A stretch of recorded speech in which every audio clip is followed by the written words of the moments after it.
X wrapped his thin jacket a little tighter around his shivering body and stared down the street, wondering whether his bus would appear there sometime soon, or whether it would show up at all. It would not be able to take its usual route down Main Street, since the center of the small town was blocked by a parade honoring the man who had brought the Catholic faith to this country over 1,000 years ago. X noticed clover growing in a crack of the concrete to his feet.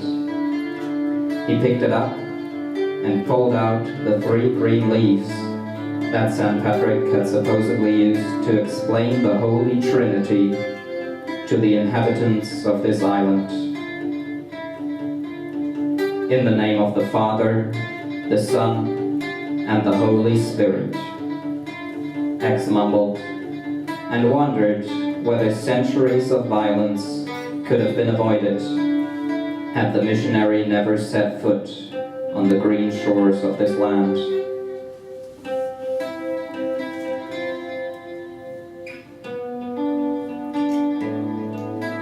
When he noticed a double-decker turning around the corner, he dropped the stem of the shamrock and stuck out his arm, trying to get the driver to stop by waving frantically. The bus came to a screeching halt, and X got in, paid his fare, ascended the stairs, and sank down in the first row in front of a big fogged-up window, which he wiped clean with his sleeve. Soon the first figures in green, orange, and white could be seen alongside the road, wearing huge foam hats and waving flags.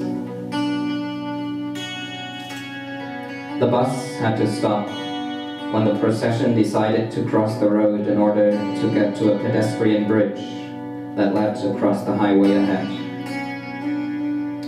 Eventually, they set in motion again and headed down the highway towards the city. At every stop along the way, they picked up people in green, and soon the bus was packed with men and women who had Irish flags painted on their cheeks and plastic shamrocks on springs, or bishop mires and leprechaun hats made of papier-mâché mounted on top of their heads. Their chit-chat filled the stuffy air, and X could make out a variety of foreign languages. He remembered how a friend of his had claimed that the ratio of tourists and native Dubliners in the streets would be 50-50 today.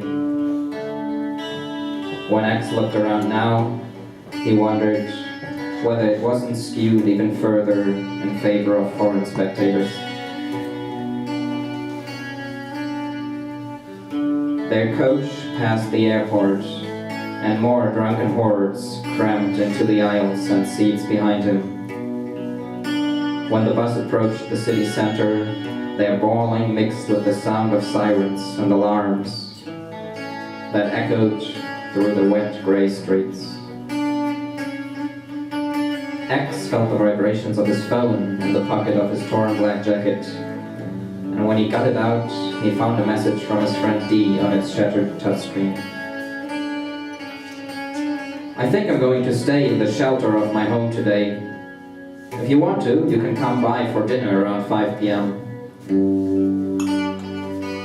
When X looked up from the screen again, the bus was stuck in traffic, and after the driver told them that they would not get much further, he followed the mob out into the crowded street. The green mass swept him away towards the square with the giant silver spire, beside which the parade was passing by. X could not see all that much, except a sea of green, and so he decided to climb the nearby statue of Charles S. Parnell, the leader of the 19th century Home Rule movement. He clung to his metallic beard and watched the colorful wagons and brass bands pass by. The whole celebration seemed somewhat shrill. And when X noticed the countless signs for American fast food restaurant chains that made up the backdrop for this celebration of Irish independence, he remembered reading that the custom to celebrate this day with a parade had its roots in New York, where the sons and daughters of Irish immigrants were still roaming through the streets every year, drinking and urinating in corners without restraint, but excluding homosexuals in order to keep the commemoration of the death of the patron saint dignified. At least in this aspect, the situation seemed to differ in Ireland, though, where the latest polls in the issue of gay marriage showed a level of support for a proposed marriage equality bill that was surprising for a country with such deep Catholic roots.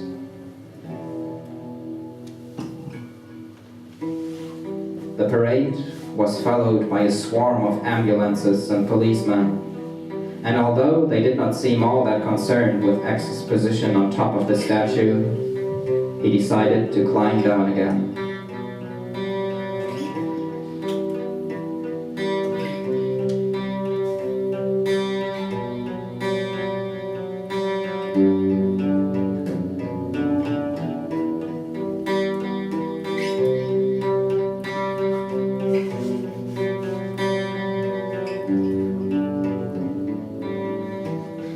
He made his way towards the Liffey and sat down on one of the wooden benches beside it for a while.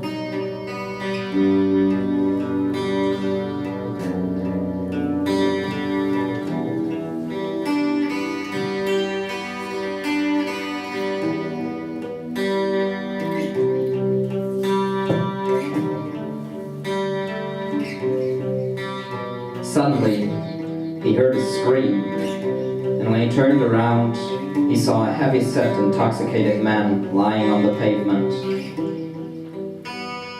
In the river to his right, he noticed a boat full of people in orange vests, whose job it apparently was to rescue drunk people that had fallen into the water.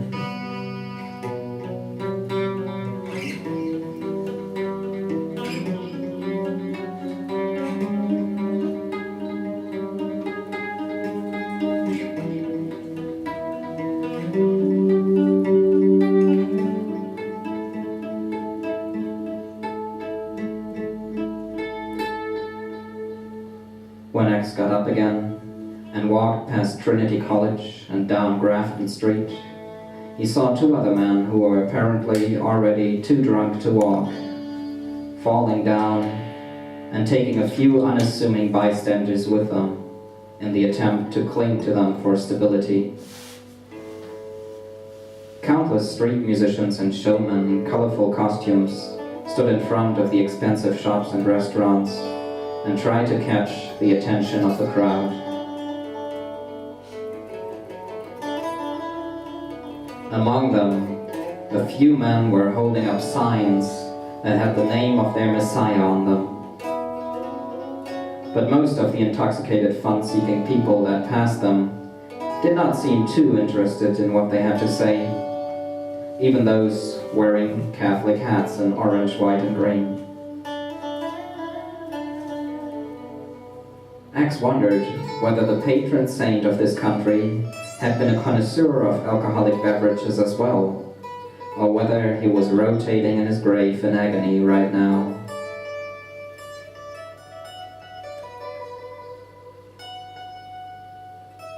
The crowd got more and more dense, and when X turned into the district of Temple Bar, he had to use his elbows in order to make his way through their midst, hoping that no one would spill their green beer all over him.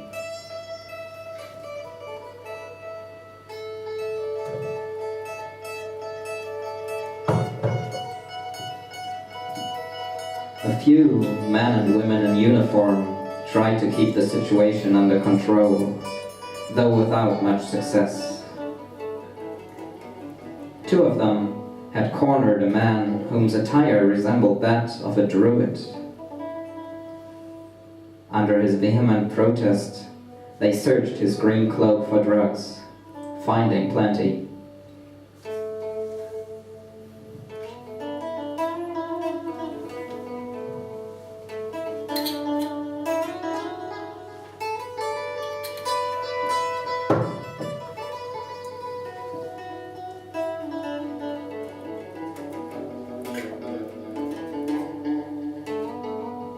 X came to a rest beneath a giant graffiti of Leopold Bloom and got out the thick copy of Ulysses he was carrying around with him.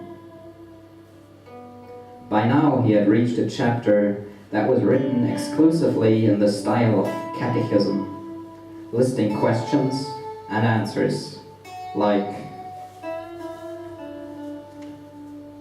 what spectacle confronted them when they, first the host, then the guest, emerged silently, doubly dark from obscurity by a passage from the rear of the house into the penumbra of the garden.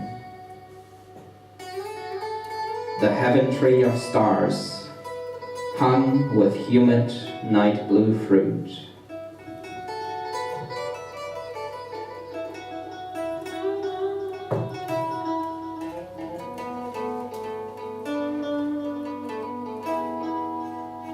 With what meditations did Bloom accompany his demonstration to his companion of various constellations?